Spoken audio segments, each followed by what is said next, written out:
Hey everyone, and welcome to Founders 365 with me, Steven Haggerty. Today I'm joined by the co-founder of Fellow, Mr. Anthony Chapman. How are you today, Anthony? I'm good, thanks, Steven. Thank you so much for being here. And let's get this out in the open. This is your first. I'm your first. So I appreciate you trusting me, and like we said, we'll be gentle. But I'm thrilled that I am your first, because it makes it a lot more fun for me, because you have no idea what to expect, I guess. Yes, it's been a while since this has been my first time, so yeah, please be delicate. I will, don't you worry. So let's just jump straight into this and give the listeners an overview of what Fellow is, what you do, and what you offer.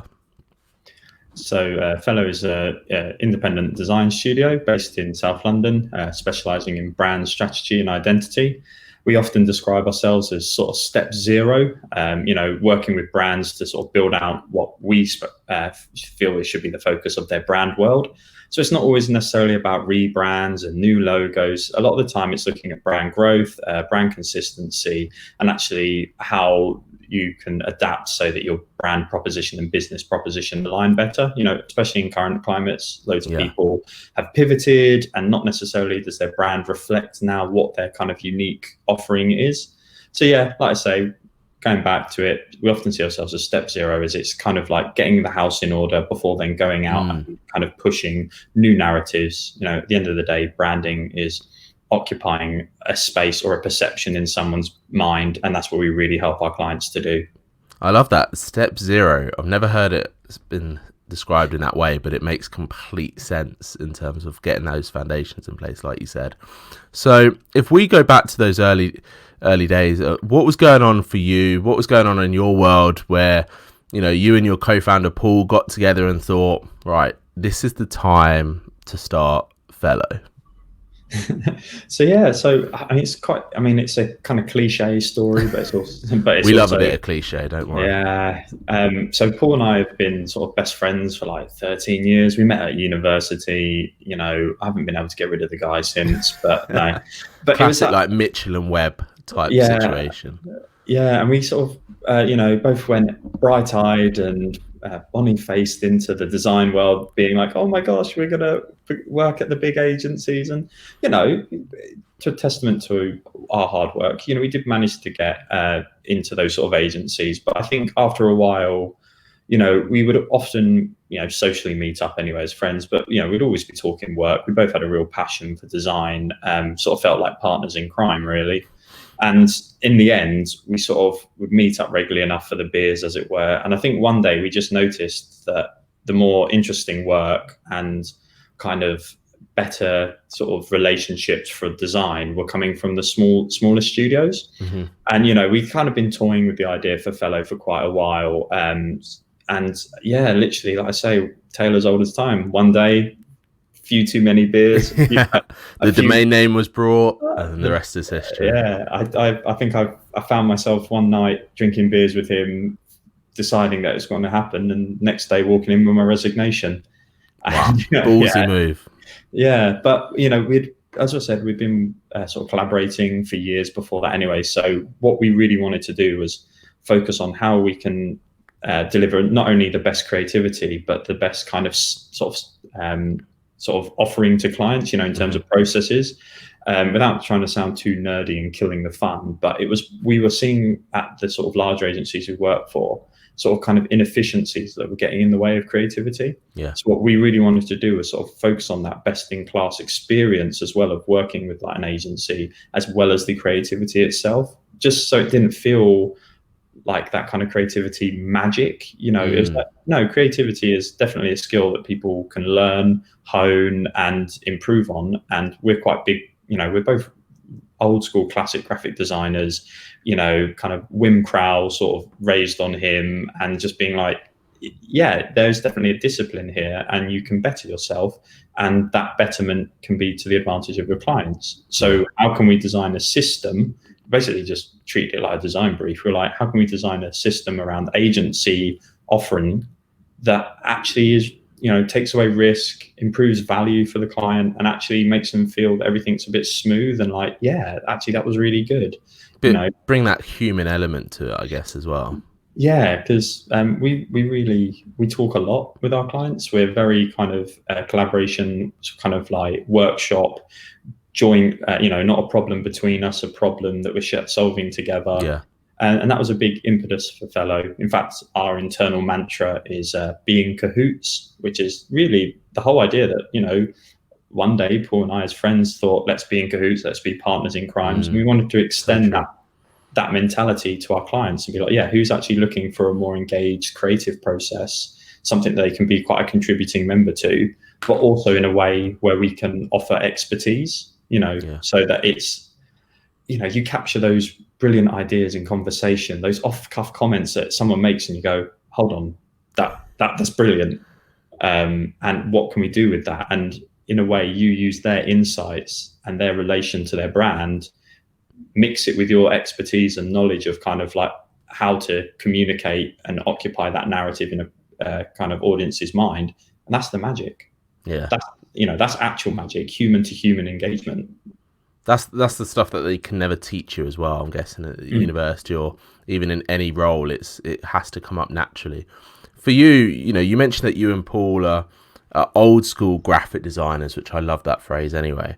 But when you both decided, okay, now's the time to start Fellow, how was the transition for you guys from sort of supported agency with teams in place, and obviously if anything went wrong, you probably got a little bit of cushioning, let's say, in terms of protection. But when it's just you, when it's you direct with the clients, it's your business, it's your baby. How was the transition for you guys into moving into that role of, I guess, just business owner? Yeah, like it was a shock, really. We're both, like I say, design background, and it was quite new. There was a lot of learning, but we're both really obsessive kind of individuals, really detail driven. So it actually just gave us something else to research, to understand. Paul often jokes I'm just like a sponge, and he often says, I just sit you in front of a book half the time and you'll know the answer. And Paul's like a really, I know everyone says a really visual thinker, but I mean, like, he really is. Like the way he, one of my friends said it well. I think of design as a verb, where Paul thinks of design as a noun. He's very kind of like, he'll talk to you if you had to describe something, he'll talk in shapes, he'll talk in pictures, where I'll talk in story and talk in idea. So that was kind of a really, like, that yin and yang was really helpful at the beginning, when we had to just do so much learning, because, it wasn't that one of us was right. We had quite different perspectives when it came to tackling the problem. And that's, I guess that's such a benefit though, isn't it? If you both saw things in the exact same way, if you conquered problems with the same solutions, then that's the danger of becoming a very narrow track business. It sounds like you complement each other's ways of working extremely well. Yeah, and we were really lucky. We reached out to a lot of individuals. We joined quite a lot of kind of community networks. Obviously went to as many networking events, and just sort of held up our hands and just were like, can we speak to you? Just wanting to know questions, and people were really open. Yeah. So obviously you don't want to call out anyone specifically, but I would like to take this as a moment to thank anyone that has ever had a conversation with me and Paul. Anyone that's ever just given us a piece of their time to say, like, this is my viewpoint, this is how I've tackled that problem. It's funny how many people will give you the time, though. I think it's such a great point you bring up, because I feel like a lot of people, not just founders, but people in general, fear just having conversations without that agenda, without that agenda of, hey, they want to sell to me or they want to buy from me. It's just actually, let's just share some thoughts. Let's just share some minds. That's where I feel you get those real special moments, especially at events. Definitely. And just being humble. I mean, from the beginning, Paul and I were both quite humble to go. We always say, like, who's the best batter? Like, let's not just put me and you to do it because we think we're great. It's like, actually, no, we're terrible at that. So that's fine. So understand the challenge, understand the strengths that you need to bring to it. Yeah. and then actually sort of figure out, is it me that should be doing it? And, that was a real big part. So we've, invested in ourselves in training, but we've also invested in others around us, trusting the team, classic one that everyone says, but it's really true. Like, who is best for this job? And it isn't always me and Paul. Exactly, and then team dynamics and everything that comes with that as well. Let's talk about Fellow and the growth that you guys have had. I'm curious to know, in terms of the clients you work with, was that something from day one that you wanted to make sure that you were working with a specific type of client, or have you fallen into sort of working with specific types? No, we've been from the beginning deliberately, we like to say, industry agnostic. And going back to my sort of comment, I guess, of being like old school graphic designers, we really do just see everything as essentially a communication challenge. So when it comes to our specialism of branding, there is a kind of discipline to that, and there is an understanding of how you occupy narrative. First create the narrative, then understand how you reinforce it, and then understand actually accessibility for that messaging for your audience. So in a way, every industry goes up against that challenge, but they have certain niches and insights, and that's what we feel is our kind of, by staying true to that, like, branding core discipline, it allows us to take those learnings from other industries and just go, oh, actually, and then mix it in. For example, one of our clients is working in the food and drink industry. Their particular challenge was about creating an environment for stories, and ultimately that's about human engagement, calls, chats. And then we started taking some of our insights from the telecoms clients we've been working with, because they're all about conversations. So food and drink conversations, phone call conversations, it's all people. So all communication. So how can we start to bring in those kind of outside thinkings? And that's actually what we think is the strength of being quite industry agnostic. Yeah, and also you're simplifying it down to those core sort of human elements that everyone works towards, which I think is such a refreshing way to do it. You're not overcomplicating things. You're just getting right down to that core communication, which is really ideal. For you, what have been some of the challenges then along the way? Because one thing I'm always curious to know about when I'm speaking to branding people or marketing people is it's a very noisy industry. It's a very busy industry. I think there's a lot of people in it. There's a lot of people that want to be in it. How have you made sure that you've, I guess, kept your sanity and made sure that you're still being heard above those others and connecting with the right people? Quite lucky, obviously. Being part of a duo always helps. You've always got a little bit of sanity there by having your mates next to you. At one moment we're pulling our hair out, the next minute we're just like laughing at a silly sort of image or gif. You need to have the balance. Yeah, but in terms of like noise against everyone else, without sounding too self-obsessed, but it's just, once again, going back to that design challenge of the agency and what is the answer that we came to, and then being like, right, well, how do we best portray that, communicate that, and just sort of coming back to that idea of, look, we just want to do this in a way that creates optimum value and creativity for clients. That's our like core. Yeah. We just need to make sure that we're consistent with that. Ultimately, it's a branding challenge for a branding agency. You should be able to tackle it. Let's put it that way. And I guess one of the questions I love to ask, but why do you do this? Why is this so important to you? Because I guess there's so many other ways that you could be doing what you're doing and still getting those kicks in terms of working with clients. But why is it so important to you, and why do you do what you do now within Fellow? Big question. Yeah, big question. I think being able to have those kind of really intimate relationships with clients, for me personally, I'm the son of a black cab driver. My dad can talk for England, so can I. And for me, it's just really nice, just feeling a little bit more connected, less kind of working for clients, more working with them. So that's for me. Yeah, just waking up every day and going like, actually, I can send a cool idea to someone and be like, this is really going to help, or even not that, even if it's just, oh, I'm sorry, even if it's just looking at the something I've seen, just sharing, it just feels a bit more familiar, and less kind of cog in a machine, which was kind of really what drove me and Paul away from the large agency model, was just feeling a little bit, bit small cog, big machine, where now it's irrelevant. I'm not a cog, I'm just Ant. I love that. Just Ant. But so much more than just Ant as well, don't worry.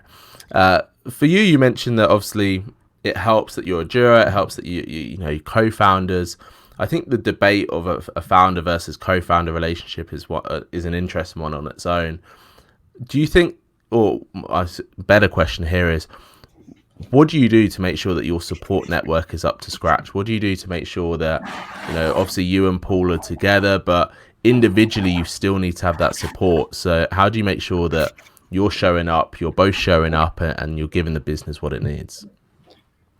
Yeah, like I've always been really fortunate to have like a just wicked bunch of people close to me.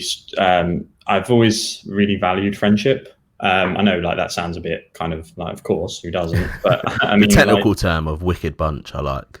Yeah, I think throughout a lot of my life, just made sure I've wanted to maintain that garden of friendships, and not just so when I'm having a tough day, I can lean into them and be like, oh my God, life is so hard. But no, just people that you can just sort of almost like disappear into and just laugh and just be like, great, for this moment, I'm here, and that's great. So yeah, but just been really lucky, just making sure as well to understand kind of boundaries of business and life. For example, lockdown, real challenge, working from home remotely, both me and my partner. We have a 2-bed flat. It's not a lot of room, and we don't have a garden, like many Londoners.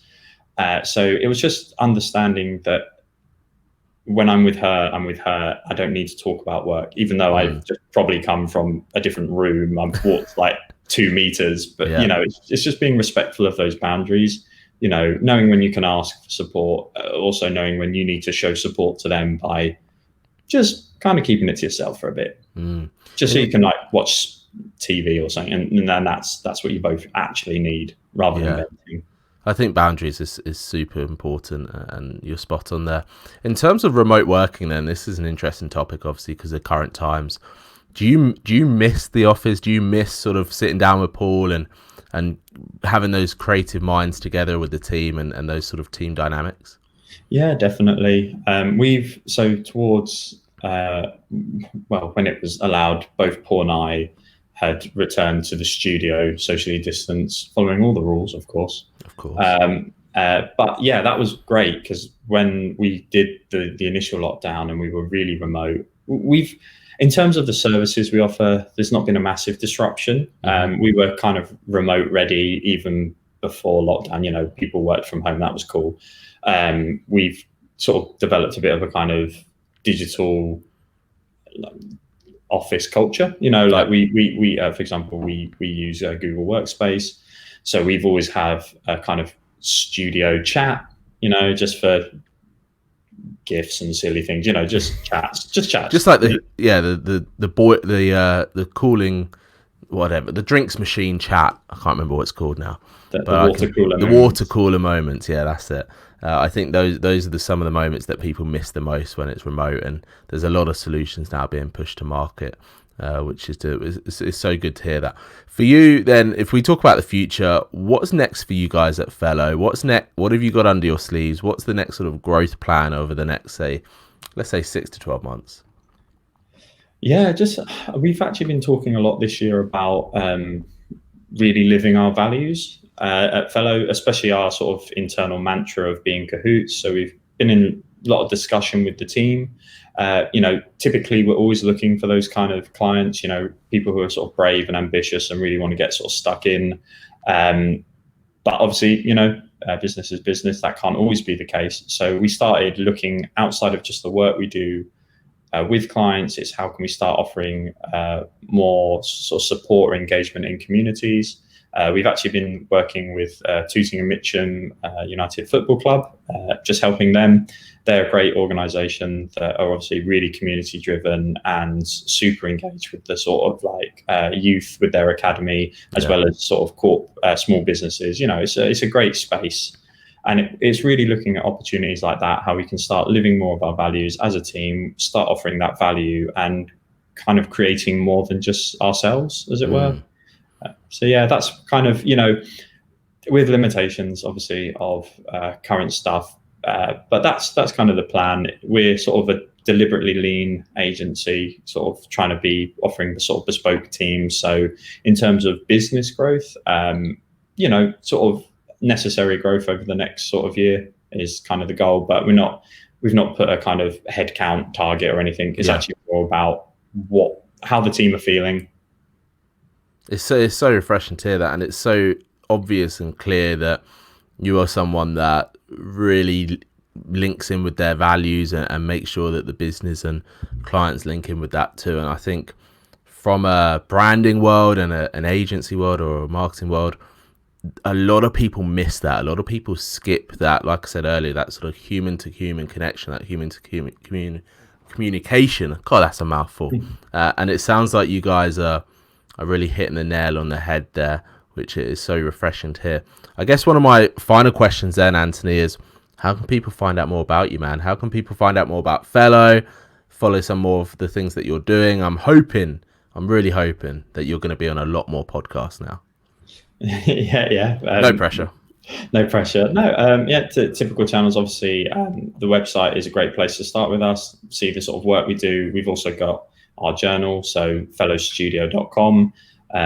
And if you have fellowstudio.com/journal, that's kind of our sort of thoughts, sort of stuff, our musings around design and sort of current landscapes, things like that. If not, both Paul and I are both really active on LinkedIn, so feel free to obviously connect with us there. And yeah, sort of the Instagram. I mean, yeah, it's all the usual. The usual. TikTok. Yeah, no, we've been thinking about ways to bring in more video, and one of the team did mention TikTok, but I don't know. I don't know if that's TikTok is a scary place if you don't do it right. Yeah. I think that was my big question was, what's our perspective on TikTok? Are we the dance group? Or are we comedy? You're the branding dancing group. I think that and hopefully we would see you on Britain's Got Talent if that ever takes off. That's probably the real growth goal for 2021. There we go. I want to see a TikTok channel now. I want you to email it to me. 100%. Has to happen. Anthony, listen, thank you so much for coming on. I've really appreciated your time and your chat, and I always like talking to you, and I appreciate your support with me. I know that you came to our founder events early on, so I appreciate that. And I wish you all the best, and thank you again for your time. Yeah, thanks for having me. Thanks everyone else for listening and watching. This has been Founders 365.